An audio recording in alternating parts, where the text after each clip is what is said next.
Alrighty then, so the mob has spoken and we will not be using music in the introductory monologue. I didn't do it correctly. I just want to apologize for that. I hadn't worked with music in Premiere before, and so I didn't realize that moving the slider over in one section of the same music clip wouldn't carry over to the entire clip. So I screwed that up, and I adding all of the extra things that I added yesterday caused me to waste a lot of time as well. But today's video is going to be brought to you guys because of a comment by Frankie Diza Braxis. So about 2 hours ago, he left a comment. You say out loud what we only speak either with our pets or the bathroom walls. And I think it's true. It is very natural right now to accept the fact that things are very bad for us. There's no housing, there are no good jobs, you're not in a relationship, your boss hates you, your coworkers could care less, you don't know your neighbors, and for the most part, you're probably like me, sitting in a little dark room talking to yourself or talking into a mic and hoping that someone out there in the real world will acknowledge the fact that we're all in the same boat. We're all going nowhere because that's the way the system was designed. Any person that can get ahead, well, we would follow that person to wherever they went. As I've said before, or I've said it so many times, it's not the bad jobs, it's the fact that they don't guarantee any sort of standard of living. In fact, even at my current wage, my standard of life is extremely low. I eat the same thing just about every single day. I do the same thing. I get up every morning, I'm hungover, I go to work, I do my job, and then I come home and I stare into the mindless computer screen and then I do it again. Monday has just become one long day that stretches until Friday afternoon. And then, if you're anything like me, you're dreading what's going to happen in exactly 24 hours. The work release program will begin, and the doors to cell block B will open, and we'll all be doing the same monotonous job over and over and over again while we're told how stupid we are by management. That's life. So, that's the end of the monologue. Let's get into our 4 talking points. Again, thank you, Frankie, for writing your comment. The AI drew up a script, and here we go. Delusion as a coping mechanism is a widespread, often unspoken reality in many dead end jobs. This is what I've seen in all of my employees. They show up, they are all very, very bad workers. They have extremely poor work history, but somehow in their minds, there's hope. It's delusional hope, but they have this coping mechanism that they use that this is the job that's going to blow up my career. That's I'm just going to blast out off the planet. I'm going to start making real money. I'm going to have money for investments. I'm going to have money to buy a home. I'm going to start a family.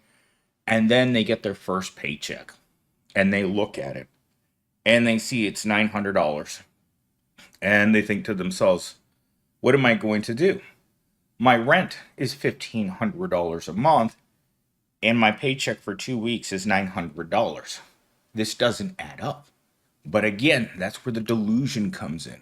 You go buy some lottery tickets. You think about getting a second job.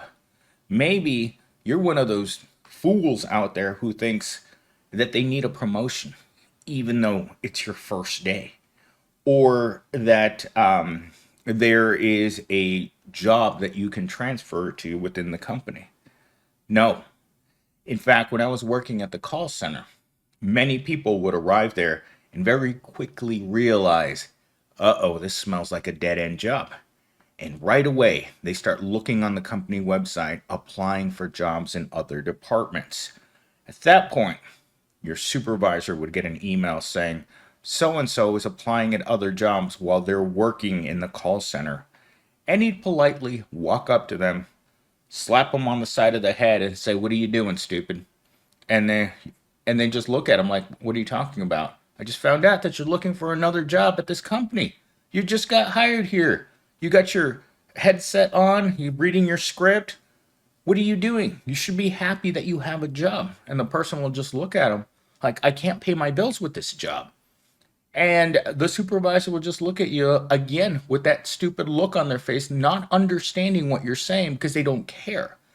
And instead of acknowledging the fact that it's a very low paying, stupid piece of crap job that's never going anywhere, they would say this to you all day long. We pay for certifications. We pay for certifications. You just walk around saying that all day as if it was some sort of mantra to get you to work harder, to accept the fact that you were in a dead end job. It was their mechanism for trying to keep people in a job that couldn't hold a single person. When you looked around in that call center, it was dystopian. The looks of sadness, people holding their heads down, people in the grasp of despair. But you're not supposed to acknowledge that. You're supposed to give yourself the toxic positivity that you need in order to be able to stay at that job. And the longer a person had been there, the more you could see the phony smile that they were carrying around and walking around as if it didn't hurt. That's where you have to get to at every single job that the proletariat is going to be a participant in. You have to put on the face that you are content with this much life, this little money, this horrible living situation, a prole car that barely starts. In fact, yesterday when Mello was over at my house, if you guys were asking who I was talking about, Mello is my head moderator. And yesterday she came over and we were watching a video with the name of this channel as the title of it. And she looked at the car that this guy was in, and she said, "That's a prole car," because it was all beaten to crap. It was a Saturn. It looked like it was 30 years old. And then I said, "No, look outside. That's a prole car." And I pointed at my car in the parking lot. And she's like, "You don't drive a prole car." I'm like, "We all drive prole cars. The only worst thing is that there's a prole car minus, and that's the cars that people drive to work where you don't know whether or not they're going to start, whether or not they're going to make it to your job, or whether or not it's going to last one more day. That's a crap car." And this guy was in one of those crap cars. And it's just what it is. Sometimes you can't afford much. Sometimes you're driving around in a car that's more likely going to be your last place on earth. Because the proletariat isn't driving around in brand new Mercedes. They are driving around in the cars that no one likes. Just like the women that the proletariat gets with. No one wants Susie Rottencrotch, but Susie Rottencrotch is always there, waiting for you for your standards to drop, and then she assumes the position. That could also be said about any dead end job in America. We may put our nose up in the air at working in retail, working in a Walmart, but eventually Walmart doesn't smell as bad as you face the reality of not being able to find a better job. All right, moving on to our second talking point. Delusion acts as a mental buffer. This is my favorite thing about the proletariat. Delusion acts as a mental buffer. So the proletariat uses a lot of things in order to not face reality, right? This job is temporary. I'm going to go out with my prole friends on the weekend. We're going to drink some prole beer. We're going to watch some prole sports. And then we're going to get back into do some prole drunk driving back to the hole in the wall apartment that I live in. So you spend the whole weekend not having to deal with the reality that you are dissatisfied with your work. And every day is a survival. Every day I've been saying that on this channel for more than 5 years. The proletariat is stuck in perpetual survival mode. You can't move forward, you can't move backwards. All you can do is stick your hand out and ask for the paycheck that's going to get you to the next paycheck. Beyond that, there are no perks. So you have to find ways of continuing the delusion and maintaining that mental buffer between you and the reality of your situation. Let's say you're 40 years old at this point. You've never found a good job. No one would hire you for a job that's any better than the one that you currently have pumping gas at whatever gas station back east you're at. You're still living at home. Girls won't talk to you. You've beaten the governor so much he's sore, and you just aren't getting much from looking at the hub. The delusion has to stay there. You have to keep that mental buffer going, because if the second you truly realize how bad your situation is, you're going to run into traffic and make certain that you hit every possible thing in the way so they don't try to resuscitate you. In fact, I've told all of my Gen Zs when I finally succumb to stress and I fall down in the warehouse, he is to lock the door to the office and then go home. I do not want to be resuscitated. I don't want to open my eyes after I lay down and think, oh my God, no, no, get that machine away from me. I just want to go to Jesus. That's it. I'm done.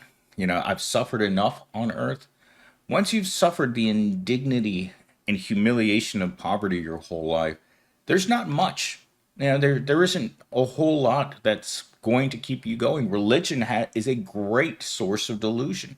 I mean, I remember hearing it my entire childhood about how it was going to go to heaven and walk with the animals and God and all this other stuff. Great. But I've made some poor decisions in life, and I might be heading the opposite way instead of going that way. Because when you make bad decisions in life, and Mello and I were talking about this yesterday while we were eating breakfast at Panera, that sometimes you get to go down there, and no one wants to burn in the fires of what, because of some poor decisions that you made because you couldn't hold on to the delusion that your life was going to get better. All right, moving on to talking point number 3. Delusion provides a temporary escape, helping individuals preserve their mental health while they seek better opportunities.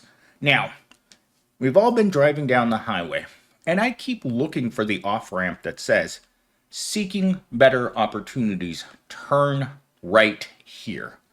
Maybe it's a secret door like on Harry Potter where people just run off the road and they go right through the wall to better opportunities. But what I see on every turn off, on every highway I've ever been on, is not seek better opportunities, but seek equal or lower opportunities, turn here.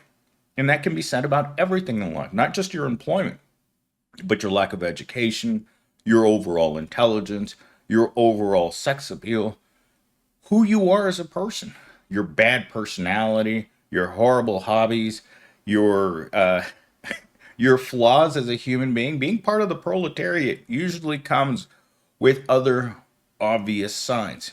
You're going to be short, you're going to be dark, you're going to be balding, and you're going to be poorly spoken, and you're going to have very few opportunities. So if you don't take the right opportunities, you're going to keep getting off on the same off ramps. No opportunities, because the opportunity index for the proletariat is extremely low. And people tell me all the time, oh, you're such a pessimist and a negative person. Tell me about your amazing accomplishments so far in your career, proletariat. Have you been serving? Have you been bagging groceries? Have you been pushing shopping carts? Have you been unemployed for years at a time and gone into job interviews where it was obvious that you weren't their first, second, third, fourth, or fifth choice? My current job is like that. I didn't get picked for this job until they were truly desperate for someone. And then once you get into that desperation job, then they got to test to see how truly desperate you are by making you do all kinds of crummy tasks. They'll force you to clean the bathroom, stock shelves, deal with customer complaints, just overall mess with you with your schedule, not offer any raises, call you names, make you wear a humiliating uniform. The the struggle of the regular person is horrible. It's almost like being tortured when you're born poor. It's like everything that you can see rich people have that you want, but you can't touch. It's like a one way mirror where you can see everything that they have and that you want, but it's a delusion to believe that you will ever get there. And people are constantly telling me that's your negative thought patterns there. We'll get there. I'm going to be rich someday is the biggest delusion the proletariat can tell itself. I'm going to be rich one day by working really hard and not being negative and having a positive attitude. And then they go on Indeed and they realize, oh my God, millennial seems right. It is a delusion that someday I'm going to be rich. And I fell for that delusion myself. In my entire 20s, I thought, it's only a matter of time. I'm an educated person. I'm a relatively smart person. I can talk, I can write, I work out every day. It's going to happen for me. Well, I'll tell you what, it's not going to happen to you unless you have some sort of catalyst that's going to propel you towards being able to create an income out of nothing. Because proletariats lack one thing: they're not capitalists. They don't have capital. They don't own homes. They don't own their own cars. They don't have large savings accounts. They don't own stock. And what is the way in order to get rich? Or let me just say this: to get richer. Because I've asked several artificial intelligence, I've asked Google, how do you get rich? How do I get more money? And the simple fact is that it's not possible for people that don't have capital. If you don't already have money, it's nearly impossible to get money. Because coming back to my original point, the proletariat lives in survival mode, and the delusions that they give themselves on a daily basis are the only reason why the proletariat can continue to exist generation after generation. Because I come from many, many, many poor people. Like my family has been broke all the way back to the caveman days. And there's never been a way for my family to move up because they're not great thinkers. They're not good with money. They don't have people, they don't surround themselves with people who know how to do things, that know how to make network connections with the rich. Because if you're not connected to the rich, then you're connected to the poor. And I'll tell you, one way that you can guarantee that you'll stay poor forever is having only connections with poor people. But the bad thing is that poor people are disgusted by the proletariat. They don't even consider us to be people like them. We're the invisible masses creating enormous wealth for them, but they can't stand us because we're gross. We're poorly spoken.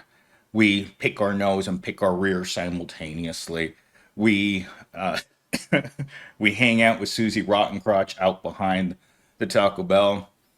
We do stupid things once we get drunk. Johnny Sixpack, just for fun, will get into his prole car and go wreck it somewhere, or or Susie will flip her car on the interstate. This is what proles do. I'm not saying the rich don't do stupid things, but they've got money, so they can pay their way out of any stupid situation. Anyhow, our final talking point, because we have less than a minute to get through this one: short term survival strategy that buys time for people to develop new skills, explore different career paths, and plan their escape from unsatisfying jobs. Using delusions as a stepping stone. I will tell you that this whole idea of short term survival strategy is the AI trying to be positive. Because when you know people that are over 40 years old and have had plenty of time to develop new skills but haven't, explore different careers but haven't, and their escape from unsatisfying jobs is the lottery. I don't know what to say. These are my three little dots that I put in here. That's when you realize there's no escape from the wage cage. When your plan is the lottery, you have to come to the realization. You have to drop the delusion for a few seconds and realize there's no escape. And that's at the point where you get into the fetal position and you lay down on the ground of your office and you say something to the effect of this: "Don't cry for me, proletariat. I'm already dead." And that's what every single prole out there across the planet should say. I'm never going to be rich. I'm going to be wearing a goofy uniform for the rest of my life. And there is very little hope to escape from the wage cage.